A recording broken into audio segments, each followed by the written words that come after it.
So yesterday we were talking about rights. Today we'll talk about fundamental rights and in Indian context only. So basically we had very some good reasons to incorporate fundamental rights in the Indian constitution.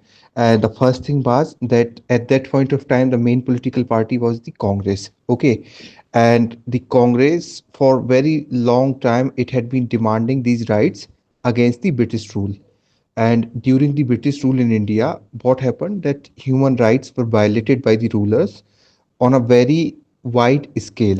Therefore, the framers of the constitution, many of whom had suffered long imprisonment during the British regime, had a very positive attitude towards these rights. So this was the first reason that the main political party that was the Congress, it had supported this idea. It wanted all these rights. Secondly, the Indian society was fragmented into many religious, cultural, and linguistic groups. And at that point of time, it was necessary to declare fundamental rights to give to the people a sense of security and confidence. Then it was thought necessary that people should have some rights which may be enforced against the government, which may become arbitrary at times.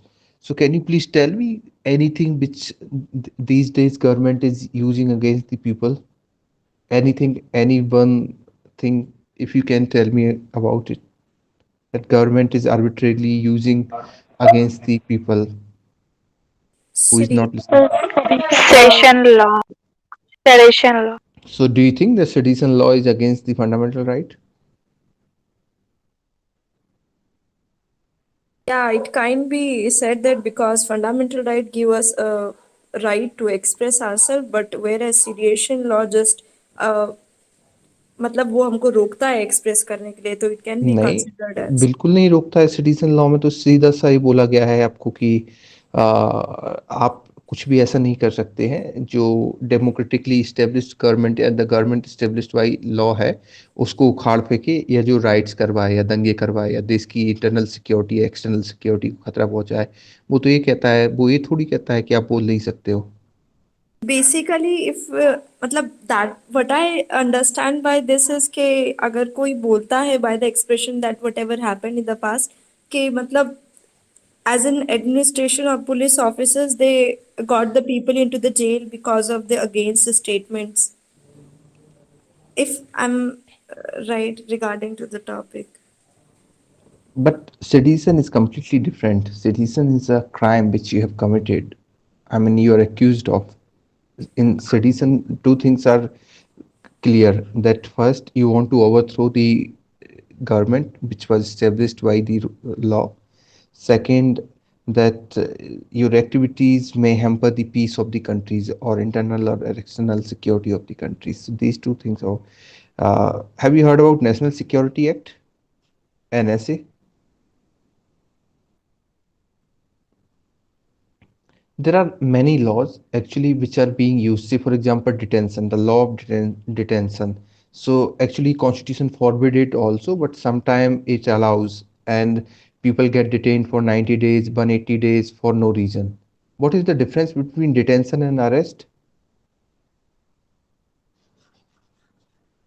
Sir, arrest is for a crime committed and detention is for preventing the person from committing the crime or influencing the public. So if I say that all the detention are arrest, this statement is correct or incorrect?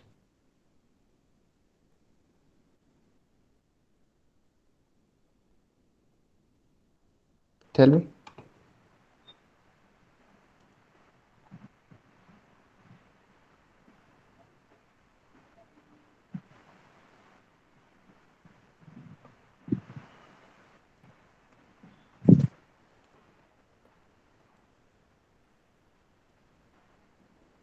Anyone, So if you have maybe any idea? maybe these are incorrect things. It is because detention refers to because there is no need that they could say the reason for why they have been detained.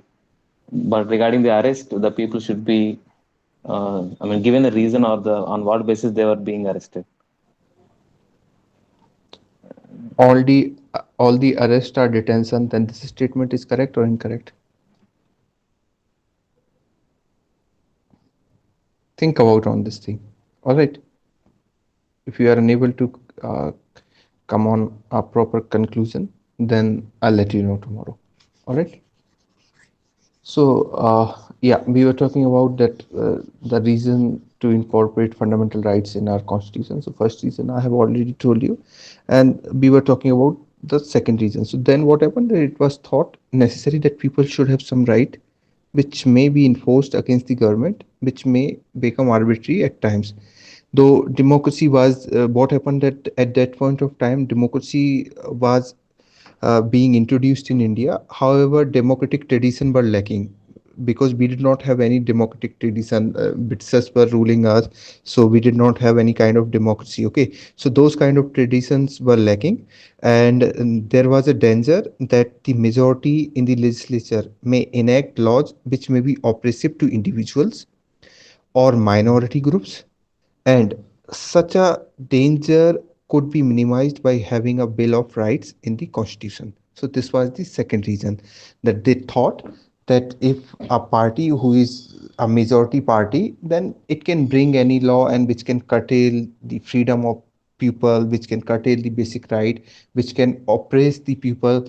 Therefore, to save people or to restrict the unlimited power of the government of the day, they brought this Bill of Right, which we know as fundamental right in our constitution. All right. So the need to have the fundamental right was so very well accepted on all hands that in the constituent assembly, you know what happened, that in the constituent assembly the point was not even considered whether or not to incorporate such rights in the constitution. In fact, they were just fighting all along. Basically the fight all along was just against the restriction being imposed on them, and the effort all along was to have the fundamental right on as broad and pervasive a basis as possible. Okay, so they were just fighting against the restrictions. Some were saying that there should be some restrictions, some were saying there should not be any restrictions, some were saying there should be some restriction, and in some cases there should be restriction, and in some cases there should not be. But they did not, nobody fought for nobody was against the incorporation. They did not discuss, only because it was understood from the all the member of constituent assembly that yes, we are going to incorporate fundamental rights in our constitution. All right, so far it is clear. Everything is clear.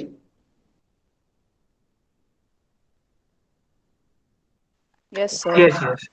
Yeah, so basically these fundamental rights are a necessary consequence of the declaration of in the preamble to the constitution that the people of India have basically solemnly resolved to constitute India into a sovereign democratic republic and secure to all its citizens justice. Apart from justice, what is there? What kind of justice is there?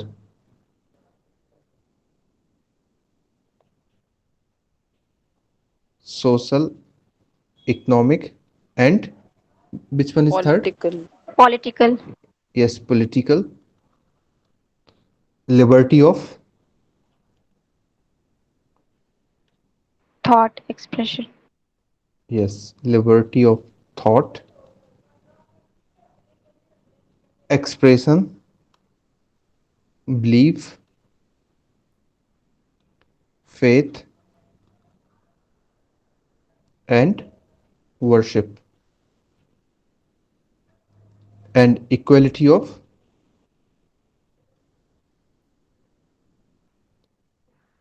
Status status and and opportunity. opportunity.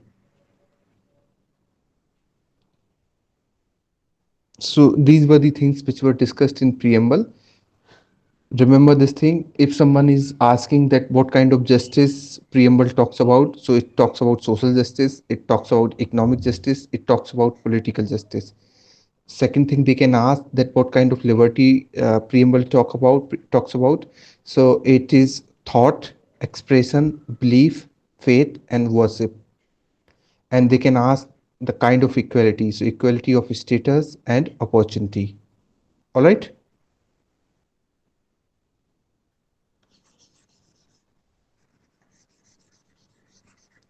So part 3 of the constitution protects substantive as well as procedural right. So what is procedural right, what is substantive right?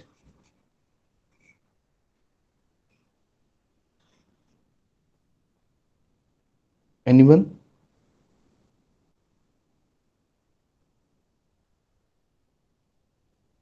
What is procedural right?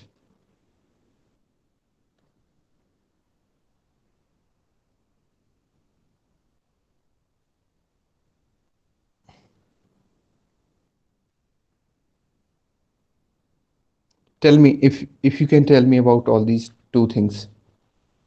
Anyone? Sir, procedural rights should be acts which has been passed in the parliament, and substantive rights should be like already mentioned or already mentioned in the constitution. Is it?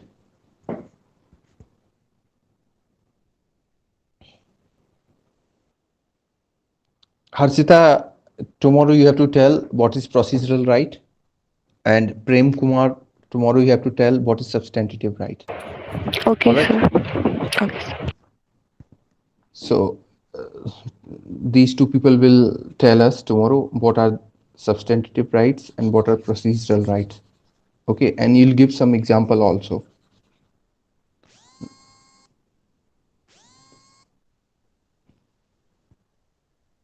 Now we'll go ahead and we'll discuss other things. So the inclusion of the chapter in the constitution is in accordance with the trends of modern democratic thoughts, and the object is to ensure the inviolability of certain essential rights against political whims. So the basic objective to have the fundamental right is that the basic right should not be violated by the state. All right. So fundamental rights have two aspects. First, they act as fetter on plenary legislative powers. What is the meaning of this statement? I said they act as fetter on plenary legislative powers. What is the meaning of it? Gargi.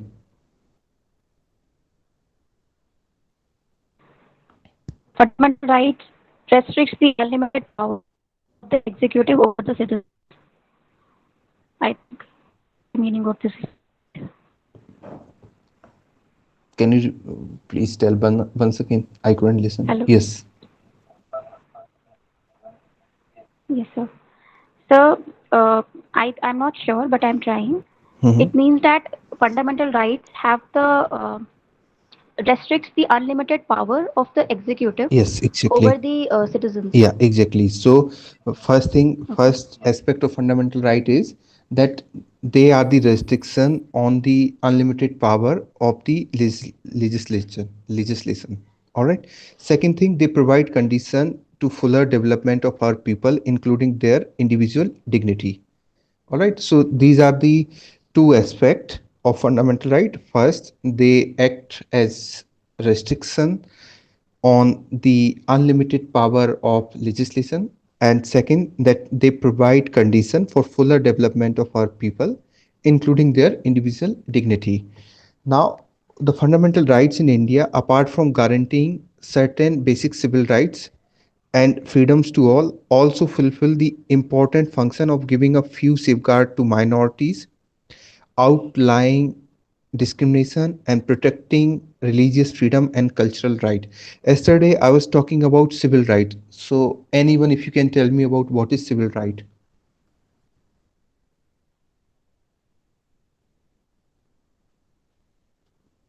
Anyone? What are civil rights? Just give maybe one or two example. So right to expression, right to vote, and right to have a fair trial. These all are kinds of civil rights which are given to the common people. Yes, right to have a fair trial,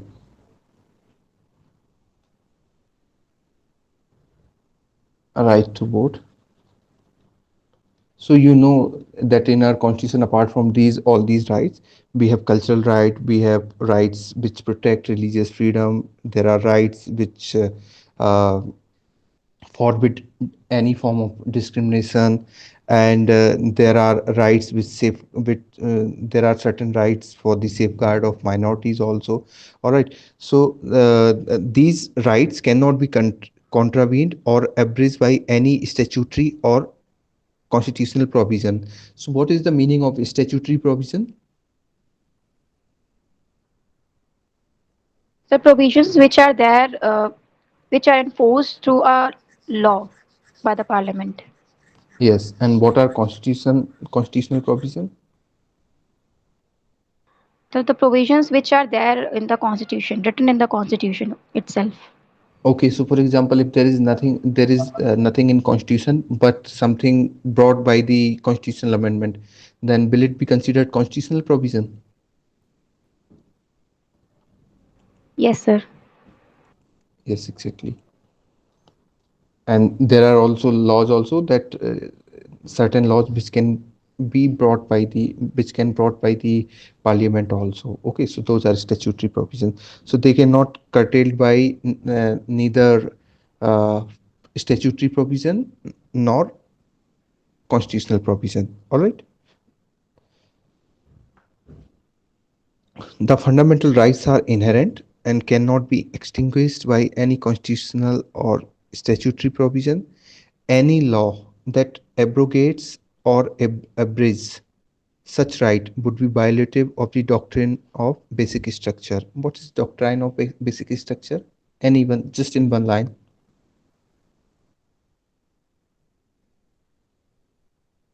So basic structure doctrine was given by the Supreme Court in case of Nanda Bharati case, which states Mhm. that there are some core or basic principles in the constitution which cannot be amended. All right. Okay. So, can fundamental rights be curtailed?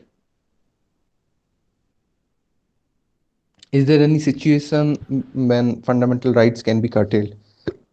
Yes, sir. Yes, Sangeeta, tell me. In emergency, sir. A Yes. national emergency like Article 19. What about in a state emergency? The president will tell about to which fundamental right will be restricted. But in a state emergency, there is no curtailment of fundamental right. Okay, it just suspend the state machinery.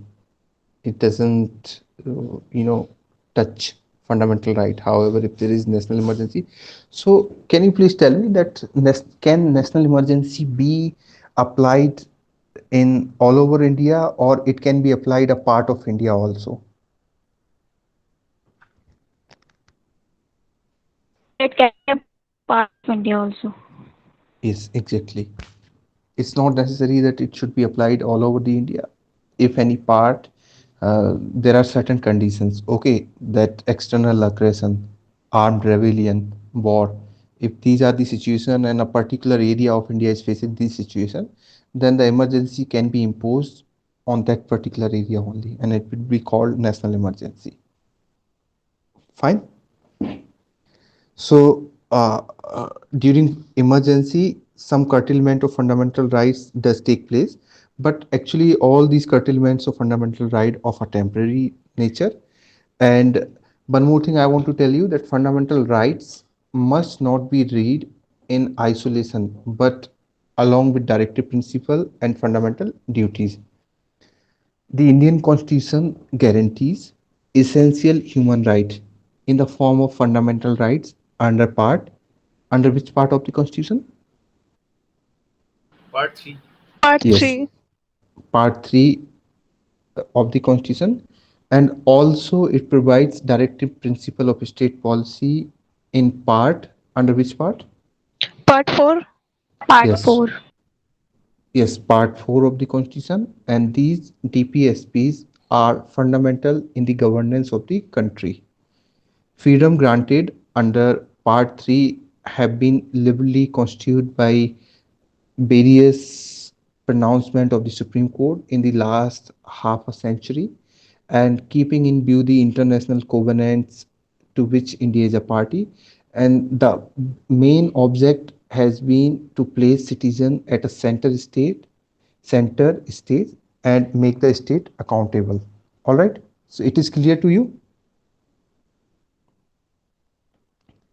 Now, can you please tell me that how many fundamental rights are there in Indian Constitution?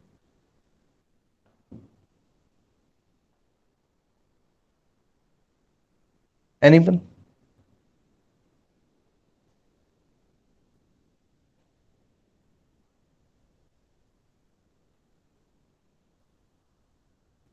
Number of fundamental rights.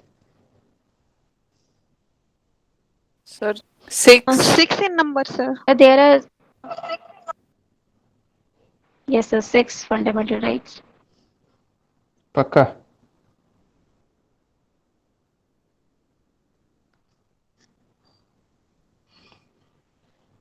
Yes, sir. And if I say that they are grouped in 6 heads, but they are not 6, they are more than 6.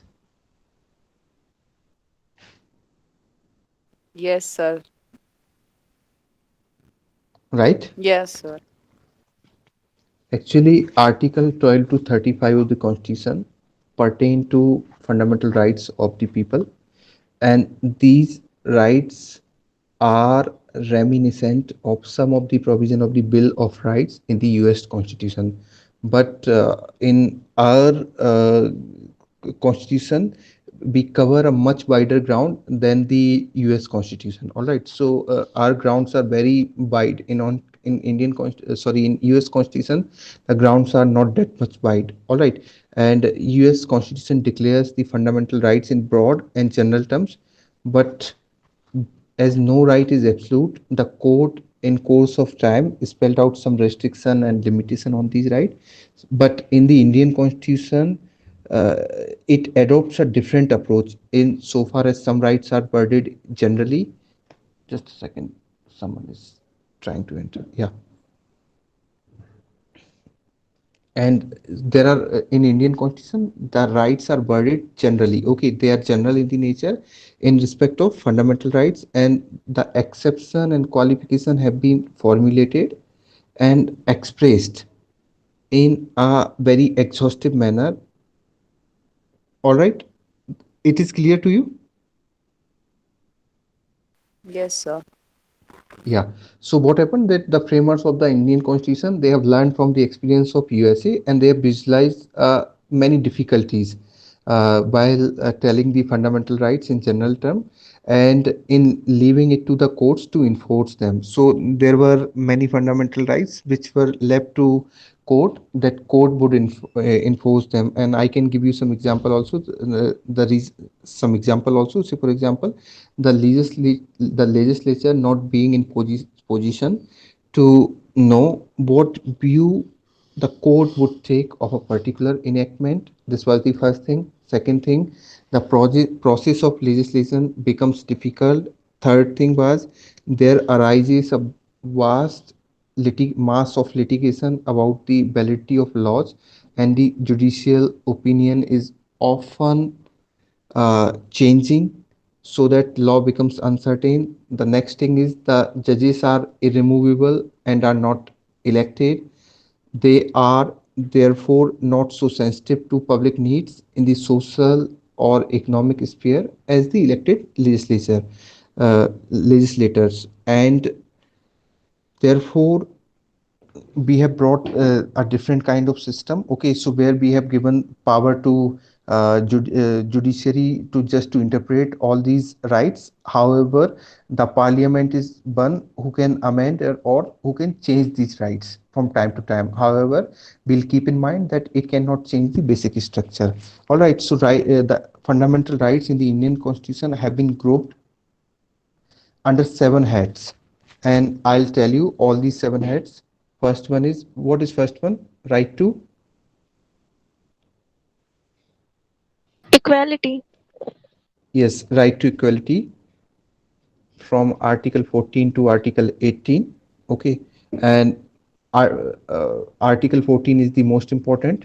Second thing, right to freedom comprising Article 19 to 22.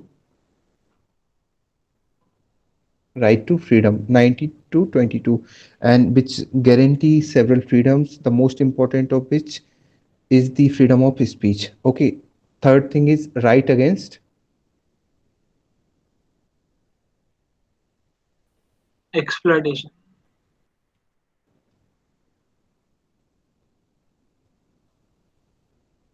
exploitation. Article, which article talks about? 23 to 24. 23, 24. This question UPSC had asked in 2018 or 17, I don't remember exactly, but they have asked this question that under which which article talks about right against exploitation, which article comes under right against exploitation, and they have given option Article 23, 24, and they have given article this Article 17 also. All right, so these are the two rights which are under right against exploitation. What is next? Sir, right to freedom of religion.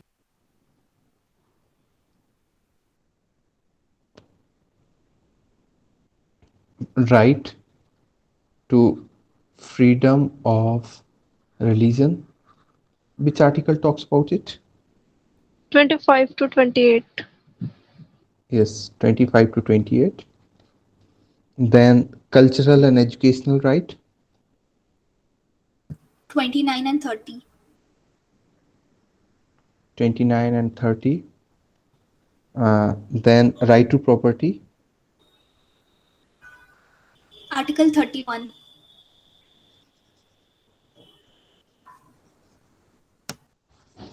So is it there in Constitution 31?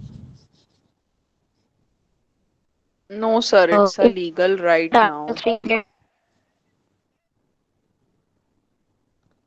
Actually, right to property is now very much diluted. It has been diluted and is secured to some extent by Article 30A, 31A, 31B, and 31C.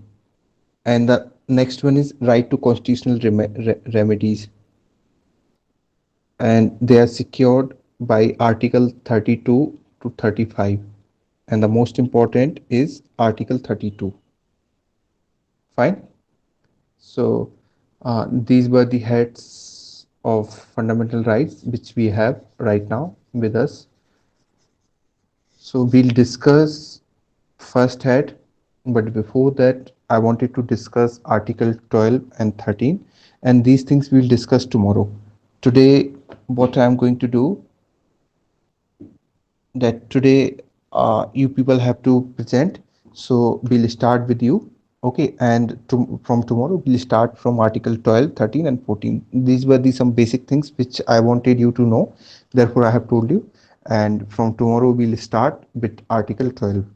All right, so now those who have to present, I'll name you and you have to start.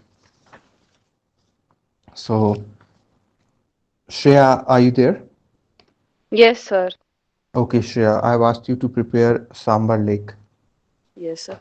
Sir, Sambhar Lake is the largest inland saltwater lake in India, and it represents the depression of Aravalli Ranges. It is situated 80 kilometers southwest of Jaipur in east central Rajasthan. And this is also covered in Ramsar Convention. It was declared in 1990 a wetland of international importance. And its area is differing in season to season between 190 to 230 square kilometer, and similarly the depth is 60 centimeter during peak summers, and in the monsoon season it is up to 3 meter. This site receives water from 6 rivers, namely Samod, Khari, Mantha, Kandela,